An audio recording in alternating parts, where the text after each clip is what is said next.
Welcome to the Safety Doc Podcast with author, radio host, and nationally recognized safety expert, Dr. David Perrodin. Join us each week as we discuss the best and most bizarre practices in safety preparation and crisis response. Follow Dr. Perrodin on Twitter at SafetyPhD. And remember, the truth will keep you safe. This is Dr. David Perrodin, and I want to thank you as we begin another journey into school and community safety. If you're looking for industrial safety expert, Appalachian State University professor Dr. Timothy Ludwig, please visit www.safety-doc.com. Again, that's Dr. Timothy Ludwig at www.safety-doc.com. My daughter found a crack pipe at a playground. And initially, she thought it was a flashlight. So she brought it over and showed it to me. And I said, put it down, because you never know what's on it. One, for residue. And the new drugs have such intense residue that paramedics responding to overdose scenes have been affected by airborne residue, things that have gone through the traditional gloves. So anyway, she was fine, and we just put it in a garbage receptacle. Strange, because a day later, the question that came to mind was, why didn't we call police? It was not in our community. It was a small community that we were visiting. And I don't know. So, but just one of those things, a reflection of the world we live in. I never experienced anything like that when I was growing up. Although we watched Pretty in Pink this week, and there are several scenes in Pretty in Pink when the high school students are all smoking, right actually in the school, not outside of school, but in the school. And that came out in 1986. The Molly Ringwald movie, everybody probably remembers that. It was a follow-up, I believe, to The Breakfast Club, kind of playing off of her popularity in the 80s. But back when I was playing Little League Baseball, which would have been maybe 1980, 81, somewhere around there, I clearly remember at least one player on my team smoking in the dugout, openly smoking. We had concrete dugouts and no wood whatsoever. But I remember one player just would take out a cigarette, light it, and smoke between innings.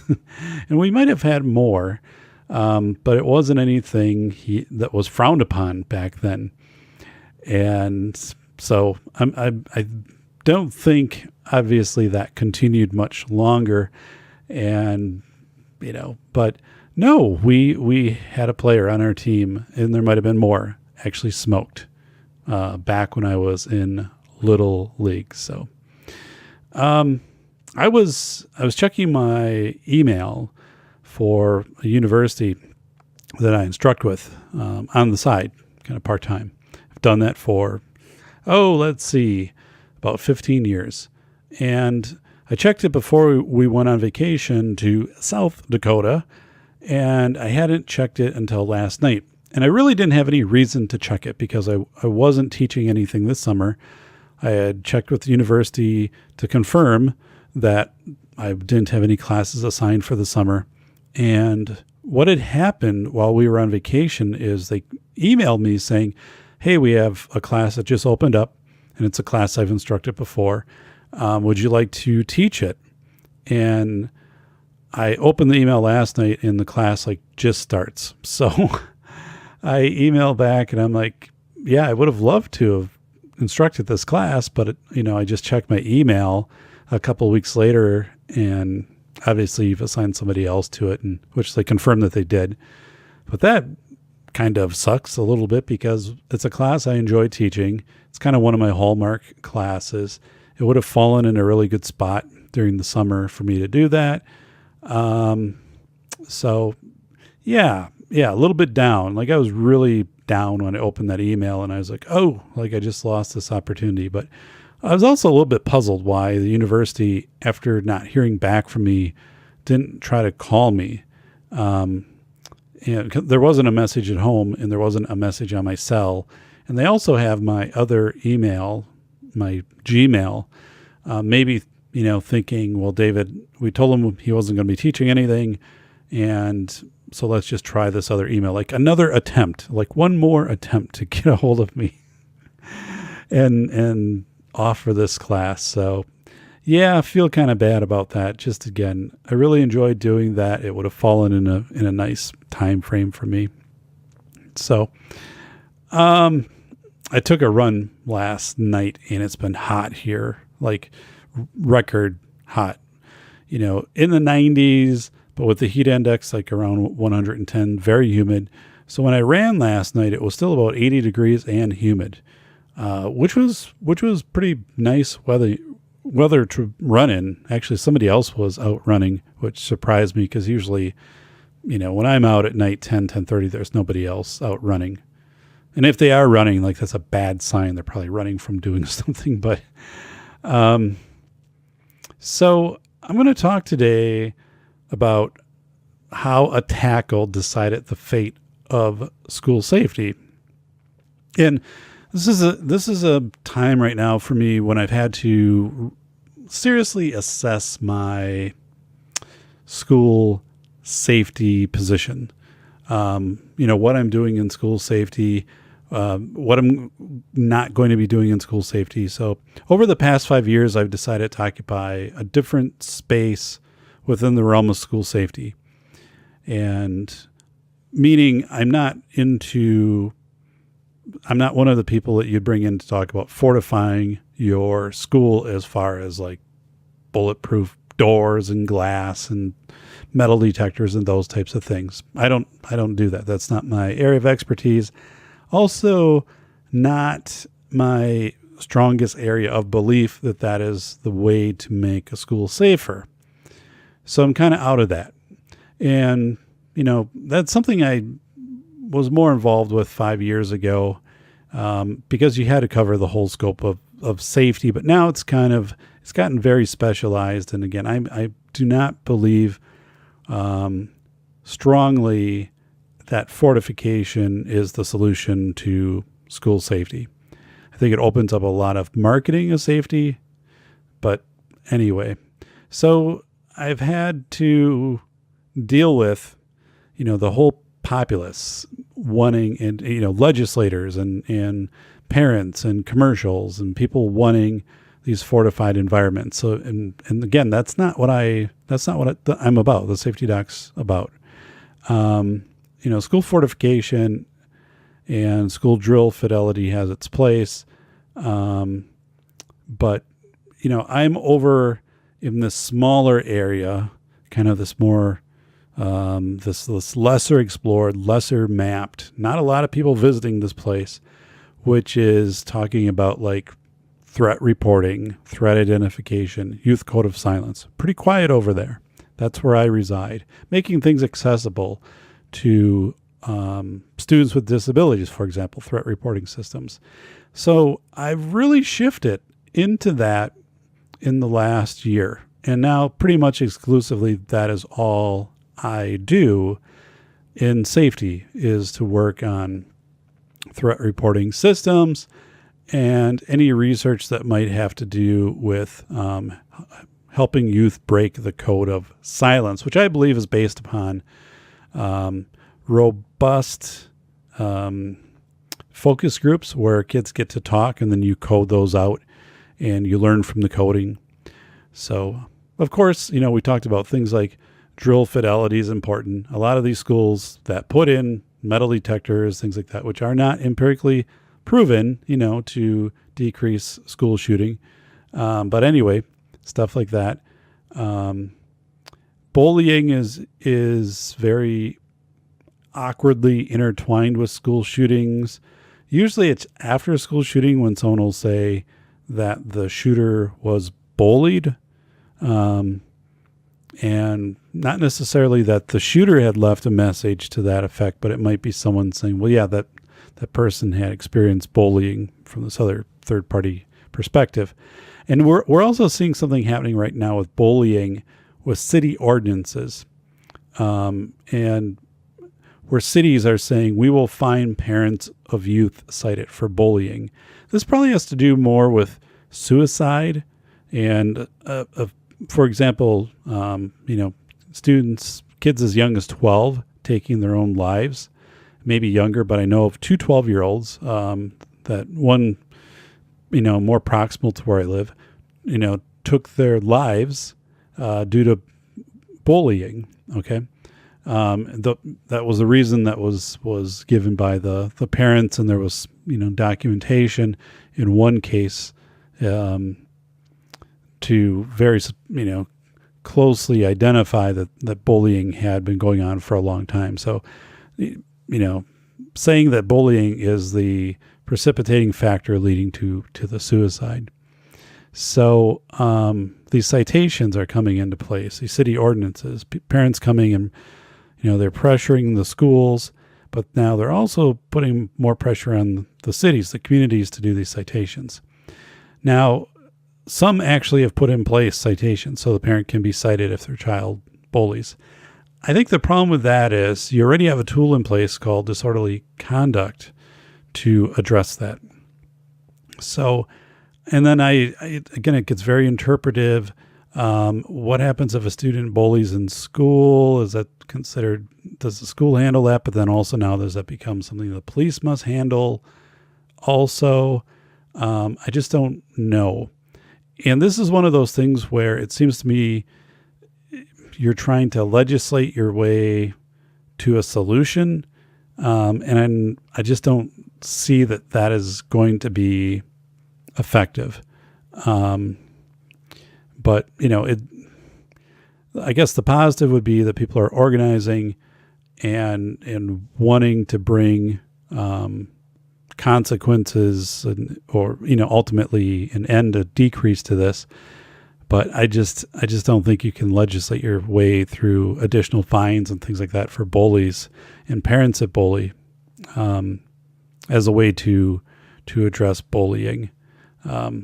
So that's something that is in my wheelhouse too, with a lot of work that I do.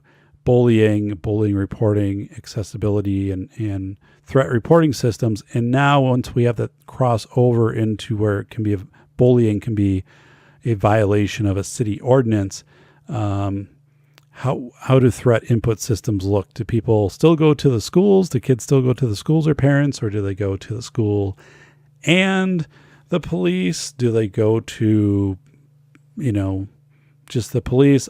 I don't know. I think there's things that have to be figured out. So, I believe, I am going to make my contribution in universal design for for threats, making sure that people know what the threat reporting system is, how to report it, that the things are written so they're readable, the readability levels are there. So kids, especially kids with disabilities, English language learners, can access those. So that's going to be my contribution, continue to be my contribution, but you're going to kind of see some things fade away in some of the stuff that I do and really start to focus in more on those interface systems. So I think much work needs to be done there, to be honest. There's not much that exists in reporting systems. And for example, in some states, $100 million worth of school funding. And what's happening, is it's being put into surveillance systems and things like this, but we're not seeing any equitable contribution. I mean, really anything that's going into researching the Youth Code of Silence. Like, that's just not happening. And what's out there is all old. And old is like 5 years or older. Because, a lot of it predates even social media, with smartphones and stuff like that. But if we know that in most cases, whether it be bullying, whether it be school shooters, students who are shooters, that they've told somebody that they've left some kind of residue that's discovered. And sometimes it can be there can be a lot of it. A lot of people knew, a lot of documentation, posts, things like that, helping with those reporting systems, researching that, and like why, okay, if 4 other people knew about it, why didn't anybody say anything about it? Or if they did, then what happened? But usually it's the case of like the kids just don't say anything about it.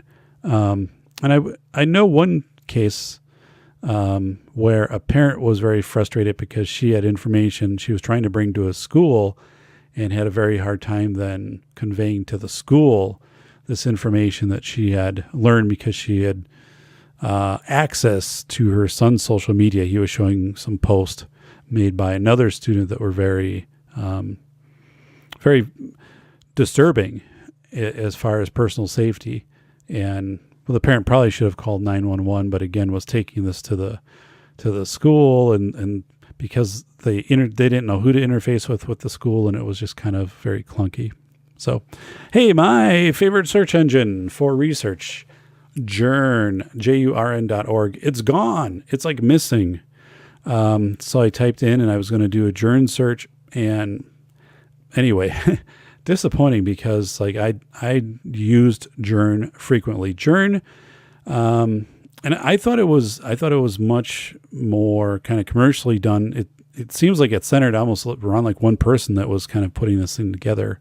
But what Journ did is it got you access to a lot of university dissertations, research that wasn't funded by corporations. So when you go into Google Scholar, you get a lot of research, intermixed with articles, but it's stuff that's big and commercial, where you're getting more of the grassroots out of Journ. And plus in Google Scholar, you have the situation you deal with where all of a sudden, it's like, here's the first page and a half, now you have to pay for the rest. And you didn't deal with that game in Journ at all. So Journ is gone.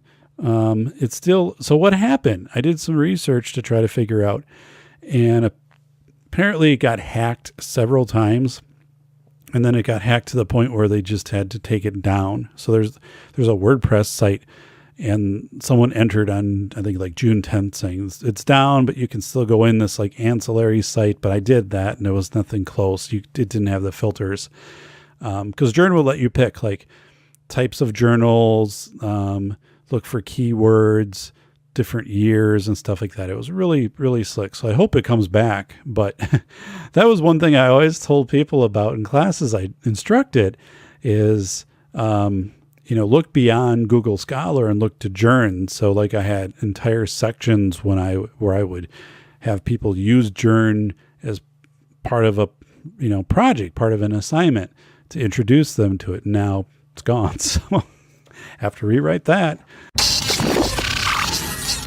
Thank you for tuning in to the Safety Doc Podcast with the nation's leading safety expert, Dr. David Perrodin, author, radio show host, university instructor, researcher, expert witness, and consultant.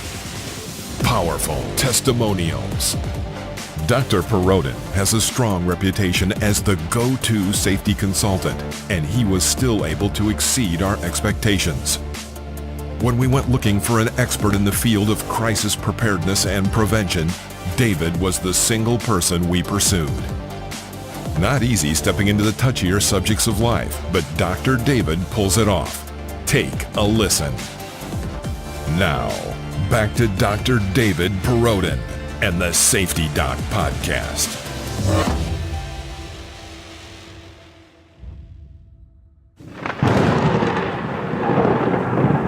Today's episode will be focusing on Indiana middle school teacher Jason Seaman and how his tackle of a middle school shooter sealed the fate of school safety. So to preface this, in no way am I throwing shade on Jason Seaman.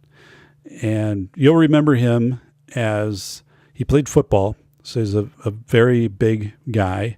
I believe in his late 20s.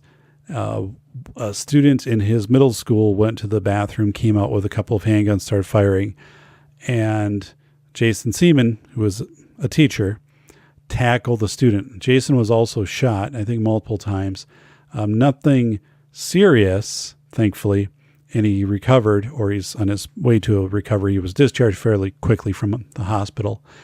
But I want to talk about how what he did changed the landscape of school safety and how we're going to see things different across the entire country kind of from this point forward with school safety, and what this really means for marketers, communities, administrators, teachers, courts, students, police. There were some big things that came out of this because of what happened. Teacher tackling a student to end a school shooting. So this wasn't a case where the teacher was confronted by the student, like the student came into the room and was pointing the gun at the teacher, and this was a self-defense. This was the teacher going after the student, and I would say in the context to end this rampage where the student then was targeting other students. So basically acting on behalf of the other students.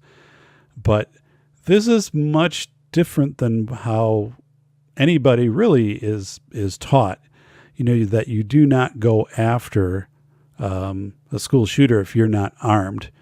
That you should be getting yourself, other students in the area, behind a secured door. But you're always going to have these situations which will emerge when somebody is going to have an opportunity.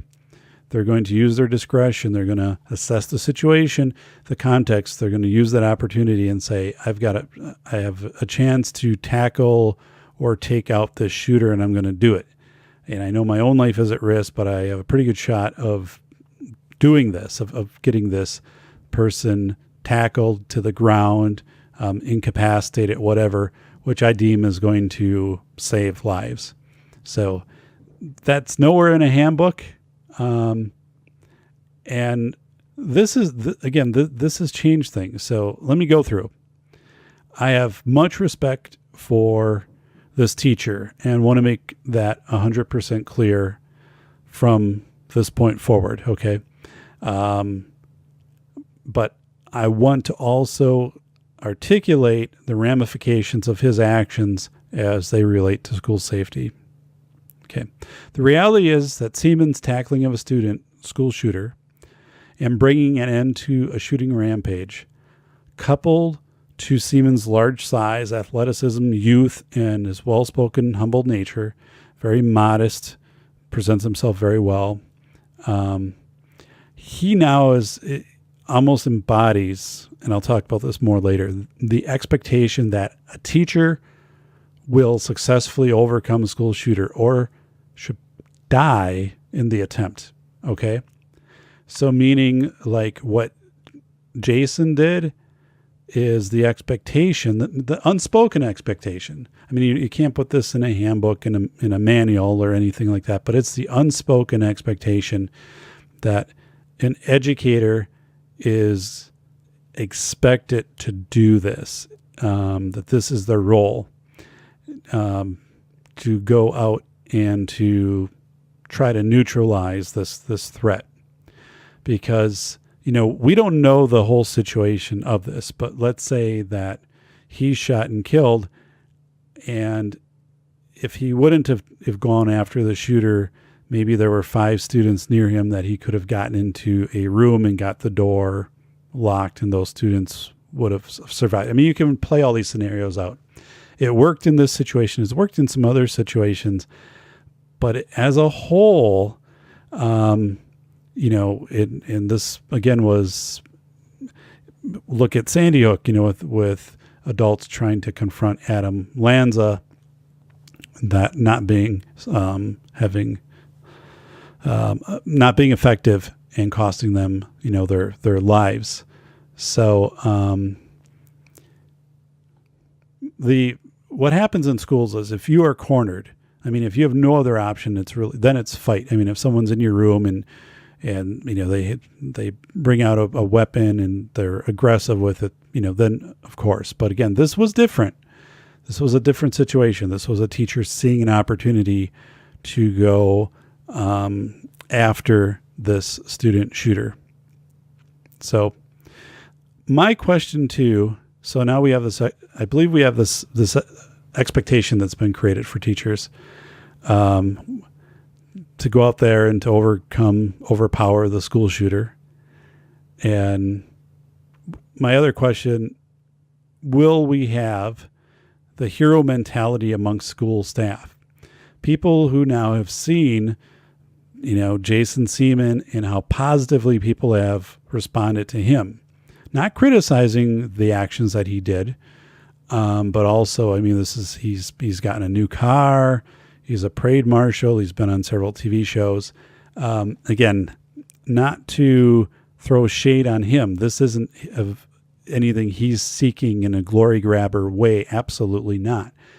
But is this something now also that you are going to, I think how this changes things is, if I'm a teacher and I see how he's treated, I'm much more open to walking that boundary of discretion and maybe being assertive and aggressive in a situation where I might, if the shooter is outside of my classroom and walks by a shooter, and again, you don't know how many shooters there are, but might, believe I have an opportunity to take this person out and go after that, feeling I'm going to be vindicated by my school board and by the media and all of that, because here I am trying to put an end to this.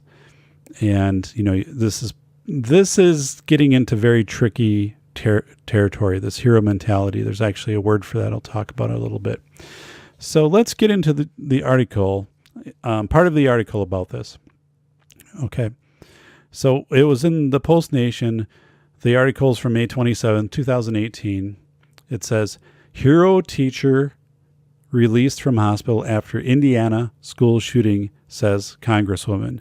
The article is by Ellie Rosenberg and TJ Ortenzi.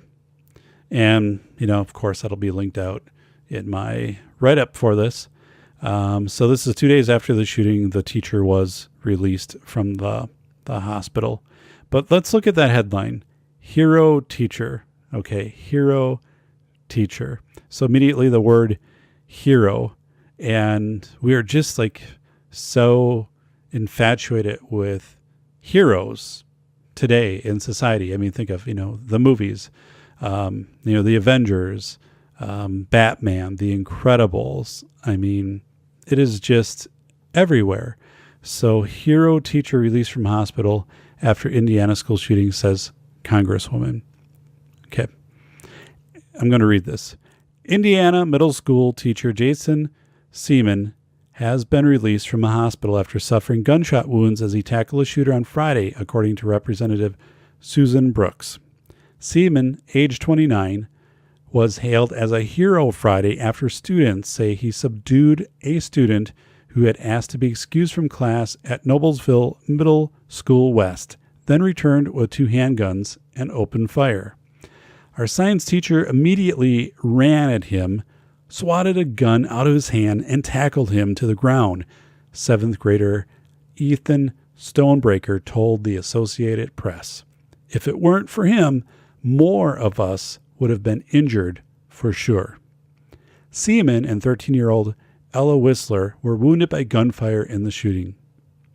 Whistler is listed in critical but stable condition, according to a statement released by her family. She has improved and she's doing well. President Trump praised Seaman on Twitter Saturday, calling him a very brave teacher and hero for his automatic action. Automatic action. Okay. A police officer assigned to the school was on duty and in the building, according to police, but students say it was Seaman, a former college football player, who subdued the attacker. So we talk about a police officer assigned to the building was on duty. This student was able to get off some shots. And I want to just take a little sidebar here. Schools are being funded right now with these things called shot spotters.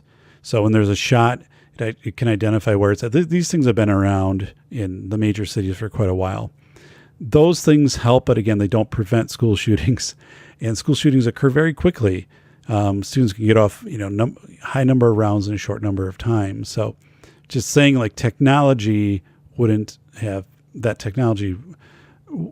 changed this scenario.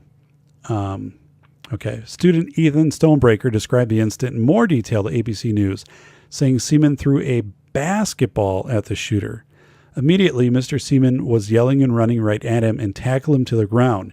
Ethan said, "I was trying to stay crouched behind the back table, but also see what's going on. And that's when Mr. Seaman was running right at him with his arms in front of him, and then he just tackled him against the wall.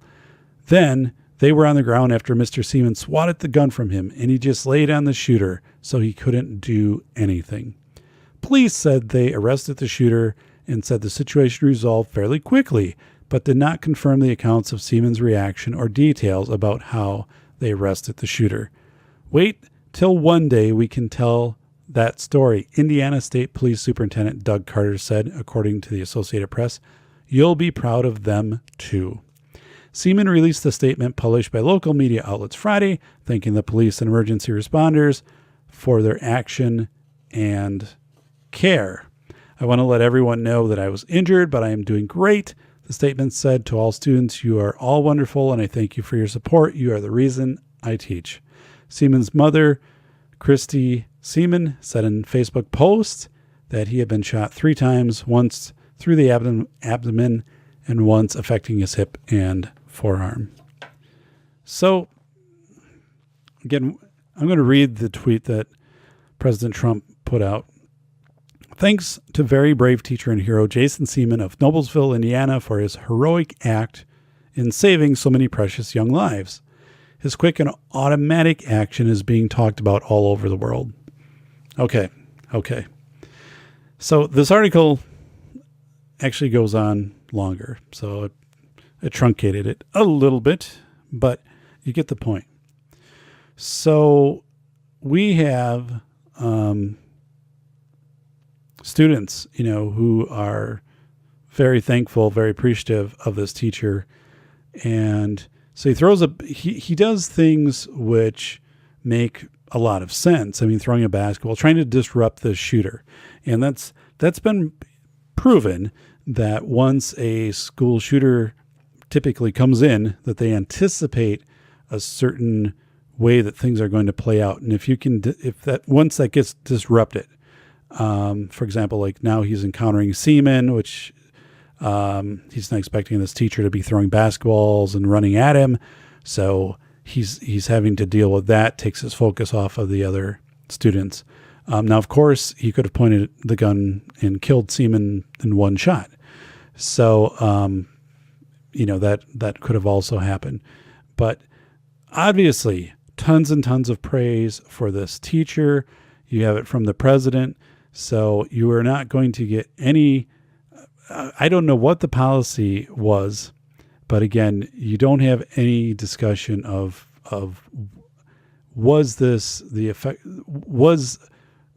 the way that we want teachers to resolve these situations? Okay. And I think that's the discussion schools have to have, because other teachers are going to come forward this fall. You will see a lot of these trainings in schools, a lot of these high intensity trainings, which will involve, basic how to try to disarm somebody and things like that.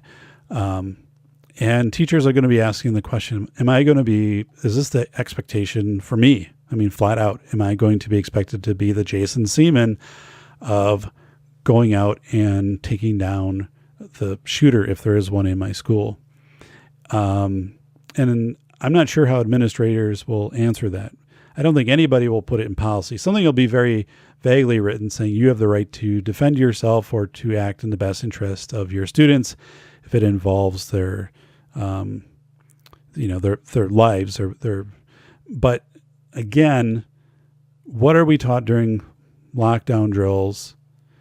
And your lockdown drills will still be run where you're getting people behind doors, locking doors, and being quiet. Because we know that most shooters will come into a building, They might shoot their way into a building, but then if a door is locked, like a classroom door, they're not going to bother to try to blast the door open and get into the classroom. They're going to keep going to a door that might be open or a commons area where there might be people. So you're not going to run drills which are going to simulate the scenario that Jason just went through. I mean, you might have a training you go through where that's professionally done with like police and some companies you can contract with to do things like that, but that won't be your typical drill. It'd be like running a fire drill one time when you actually had the fire department with, some trucks outside. So you got to see, that's how they used to do it when I was young and in school. They had one drill a year. So you'd have like a fire drill every month, but they had one when they would actually park the fire trucks all outside the school. And, so you'd come out and they would, firemen would be there as if there was actually a fire situation. So to give some more authenticity to it, or imagine a fire drill where, you go into hallways and there's something put up in a hallway, like an upside down garbage can saying this hallway is blocked. You must use another exit or something to indicate that maybe there's smoke or something going on in that hallway. But you wouldn't do that for every drill. So this whole thing too is like this is going to change, I think, the philosophy of the start of school year drills and teaching teachers how to use some self-defense things. But you run into this fine line, again, because do you go after a shooter? I mean, we don't know how far away Jason was from the shooter. This teacher was from the shooter, how far you had to run to get to the shooter. Again, these are all questions. So a new car, Jason receives, the Ed Napleton Automotive Group recognized Jason Seaman's heroic efforts by giving him a 2008 Hyundai Elantra. Was it deserved? Absolutely. Okay. This was a heroic act, selfless act. Okay. Here's the quote from the dealership. As I read more and more about Jason, I heard him say he didn't think what he did was that heroic because it was only the acceptable action to take, said Brian Napleton, director of Midwest operations at Ed Napleton Auto Group. In my mind, that way of thinking is what makes him a hero to me. Okay, it was the only acceptable action to take. So he's afforded much discretion. But again, in similar situations, is this the only acceptable action to take, or is it to try to get students behind a locked door or to get them out of the area? Because, again, if this situation plays out differently where Seaman confronts the shooter kills him instantly, like one shot, he's done. Seaman is no longer available to look out for the well-being of students who are in that hallway, trying to usher them into a more secured area. These are all if scenarios, but these are scenarios that will play out in events down the road. People are going to have to make these judgments. So you also have a situation where, this is one student. What if you have multiple students and stuff like that? But it's going to get very tricky to write policy for school safety. And again, my thoughts on this. Okay. First thought that comes to mind is a term called apotheosis. So apotheosis. It means raising a person to the level of a deity, or like this hero status, hero worship, which is kind of happening right now with Jason Seaman. This person is being, the word hero is being used by the president, people in Congress, peers, things like that, media. So, and society's into this. Society's into Batman, the Avengers, Captain America, the Incredibles, heroes. So to use hero and to want to have a real life hero is very, very important. So you now have a tangible hero in Jason Seaman. So I talk about direct cause and root cause quite often.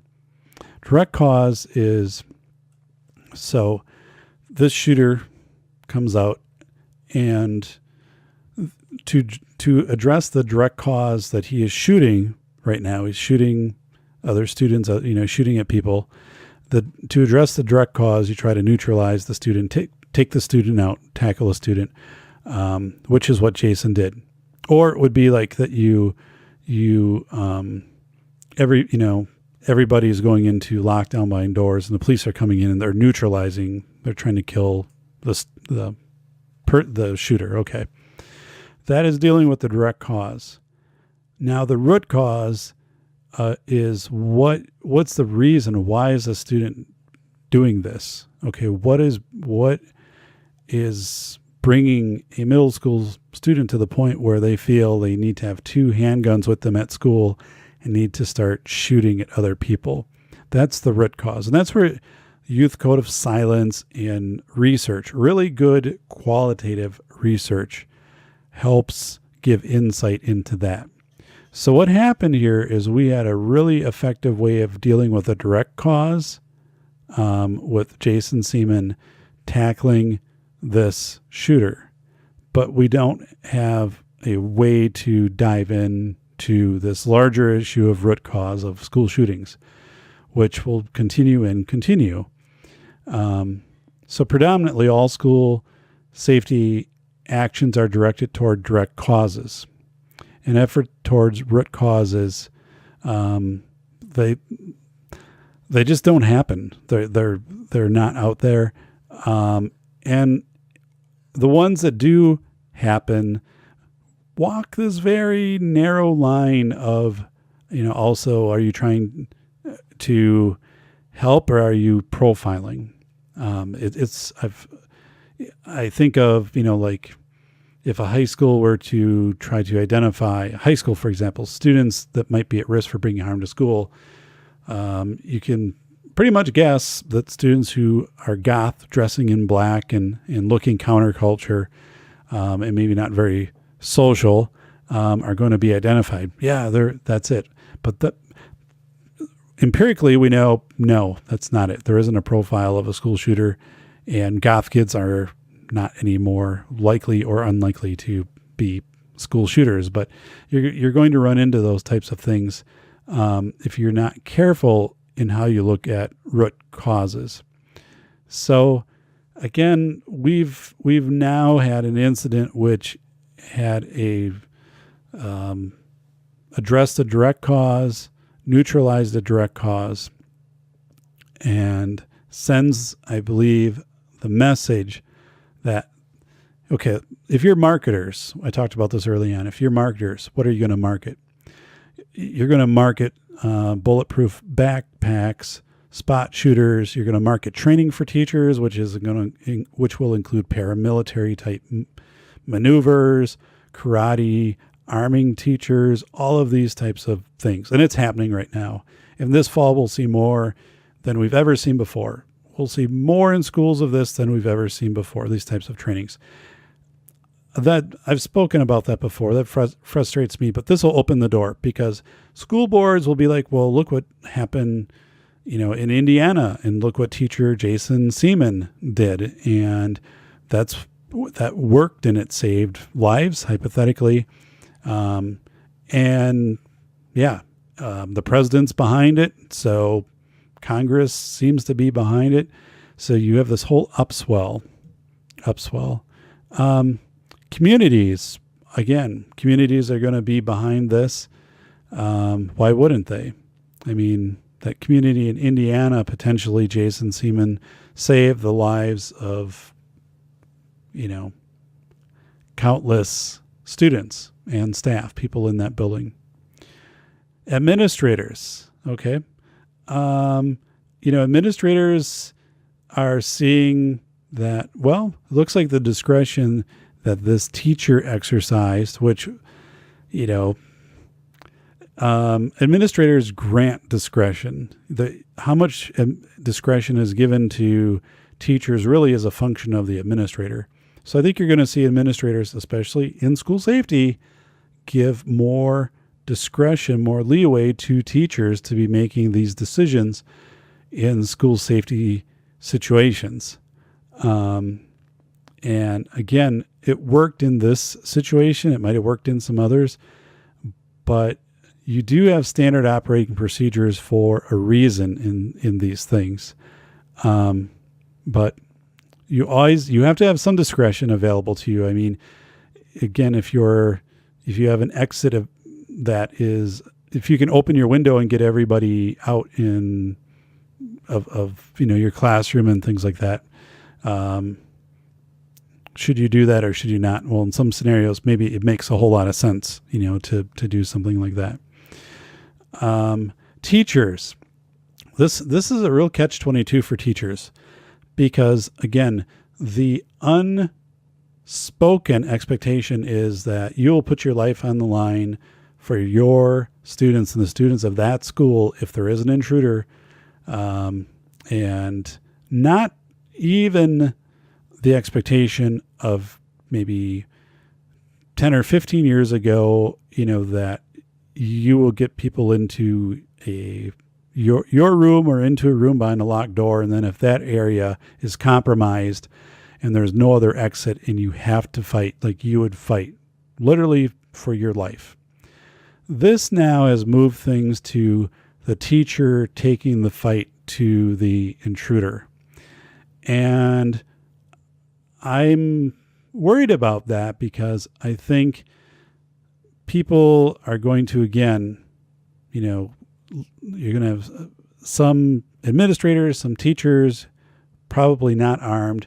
They're going to see where the student is in surveillance, or they're going to, student's going to pass by a door. They are going to expose, them. They're going to take themselves into an area where they're exposed to gunfire from the student, in an effort of trying to tackle that student or whatever. If everybody is in lockdown, for example, everybody's in lockdown and behind the doors or concealed, that the police are going to be on their way, or the police already are in the school and they're going to quickly get to this location. So if you would just, I'm thinking of a teacher even leaving a classroom and then maybe locking the door behind. And so the students are there, but then trying to go out and to take on a shooter. There's just things that are going to seem right now, right as in correct, that never seemed correct before. Would have seemed very out of the norm, would have been met with some critical response. But obviously not, this shows, and it shows, I think, what society wants. So if you're going into teaching, this is the expectation. And this is what's validated. This is what's applauded. Let's talk about the courts. So I also think you're going to see, some more, as far as, people carrying weapons in schools, teachers carrying weapons in schools, things like that's going to legislatively be pushed more, and more aggressive self-defense, maybe type, not even self-defense, but also tactics on, I don't know. I don't want to use the word ambush because I don't think that's the case, but I just think you're going to see more legislation passed toward bills, which will have trainings, which will be much more aggressive versus, you're going to have drills getting students behind locked doors. You're going to couple that with more and more trainings on teaching teachers how to disarm gunmen and things like that. For students, the students very thankful for the teacher that this is now the students' expectations also, that their teachers are going to, fight for their lives. And the police, I'm kind of mixed on this one because I don't know how many of the police, I would say most would still, obviously not want staff to confront, that they would want them to carry out getting behind the closed doors and the standard operating procedure. But I also, I'm not sure how this is going to play out with like law enforcement. What their position is ultimately going to be, because they're going to have to take one town by town on this as they work with schools and as they talk to schools, and somebody raises their hand and says, well, what if the person is down at the end of the hallway and I feel that I can take, a run at them, and I know I could be killed, but I'm going to at least distract them, if not knock them down, and that's going to buy time, or else I'm going to possibly be able to knock them and disarm them because I'll be bigger or something. And you're going to have police who are going to need to answer that. So it's going to get really, really complicated, and I think fractured school to school how people respond. But what ultimately is going to happen in this is people are going to remember the media response to this, and they're going to remember that Jason Seaman, he's the teacher that received the car. He's the teacher that was leading the parade, the grand marshal at the parade, and has been on ESPN and other stations and received awards, and certainly there'll be many more coming his way. So again, I don't know, as a safety professional, how school safety is going to move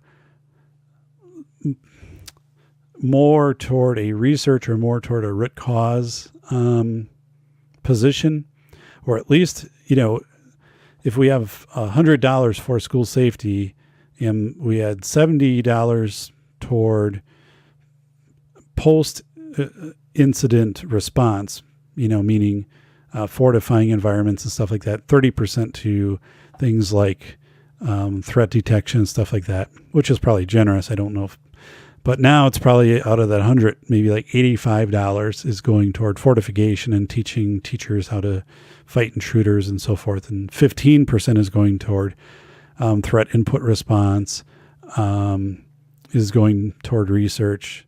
So how do we get back to where everything just kind of shifts over toward this direct cause of, it's like, let's change this up. So it's like fires. Okay. It's like fires. If your direct cause on a fire is fighting the fire. So that's the direct cause of the fire. Your response on that direct cause is fighting the fire. Now, your root cause is, why are we having these fires? Well, maybe it's that we're manufacturing buildings out of combustible materials. Okay. So we change and we make them out of brick instead of wood. So we've now addressed a root cause of fires, knowing that, a brick building is not going to burn like a wood building. And we did see things like that evolve. A root cause coming into of like why fires go, so fast, getting sprinklers into systems, and even how they do that. I think in Vegas now, Las Vegas, they require sprinkler systems on all new homes, for example, because they know that buys a lot of time to get out of a home during a fire, relatively speaking. And also when there was the 1958 Our Lady of the Angels school fire, where I believe 92 people perished, most of them were students. And part of the change that came after that to address a root cause was the root cause involved grandfathering in of safety legislation. So the oldest parts of the building were more vulnerable to fire than the newer parts because of this grandfathering. So there was a change in saying you could not keep grandfathering in. You had to bring things up to a modern standard. So that was something that got at a root cause. But we're not there with school safety. We've never been there pretty much ever. And it's now things are shifting more and more and more into these direct cause types of things. So again, we're getting away from putting money into threat detection systems, teaching kids how to report, researching why, what causes kids to do this. Also, why kids don't break the youth code of silence, which is probably, I think, the bigger thing, because it's a small end group. It's not a big group of kids you can look at who have been school shooters over the years. It just isn't. But if you look at why, the number of students that we knew in Bethel, Alaska in 1997, the shooting there, I think it was over 20 students knew. If you look at that population, that's a bigger N. And you can look and try to figure out why isn't this code of silence being broken? And what would be your inroads there? Because the best way to address this, in my perspective, is to prevent it from ever happening. Okay? To prevent it from ever happening. And that's the part that gets lost when you have a Jason Seaman tackling a student, and then comes out. It's almost like when Reagan was shot and then, came before Congress in his robe after he had been released from the hospital, and everybody stands and applauds. I mean, because you absolutely have to. I mean, Jason Seaman is a hero. He's a terrific guy. He's devoted to his students, and he is the model that everybody wants to see of the teacher that is going to be teaching their kids. Strong person, athletic, young, intelligent, willing to put his or her life on the line. That's what people want. And now they've been able to embody it into him. And I talked about this apotheosis of raising him to this level of almost a deity. And again, if you're teaching or administrator, things like that, what does this mean? What is the expectation for you? Because we definitely know Jason, the response has been overwhelmingly positive in his actions and how he, what he did in the situation of engaging the shooter and then approaching the shooter and ultimately tackling the shooter. So, thank you so much to John Grant and the 405 Media, the 405media.com out of Los Angeles, California, for airing the Safety Doc podcast, 2 p.m. PST. Check out 405media.com out of Los Angeles, California. My website, safetyphd.com, safetyphd.com. You can find a blog post. You can link out there to Podbean, where all the podcasts are. I would appreciate that. Some of the shows that I enjoy, tjmartinell.com, Mountain Pass Podcast. Certainly give that a check. I was a guest on Paranormal Heart with Kat. Paranormal Heart, you can find that on Podbean. And that show through Conflict Radio, I believe, is up around 1,700 downloads in just a couple days. So really doing well. But I talked about an experience that I had. You're going to have to listen to that show. Has to do with UW-Madison, which has the most effigy mounds of any university in the world, and something that was important, paranormal. So we're going to get into that in that show, or we got into that. So, but check it out. I'm wishing everybody a safe and happy holiday, and please take care. This is the Safety Doc.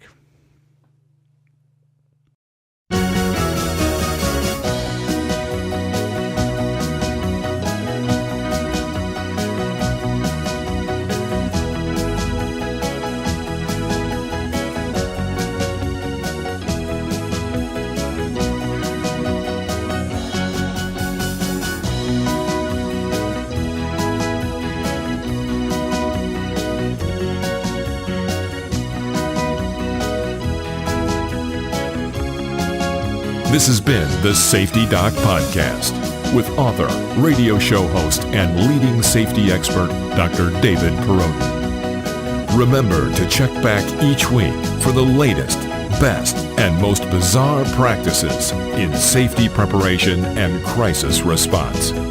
You can find Dr. Perrodin on Twitter @SafetyPhD. And remember, the truth will keep you safe.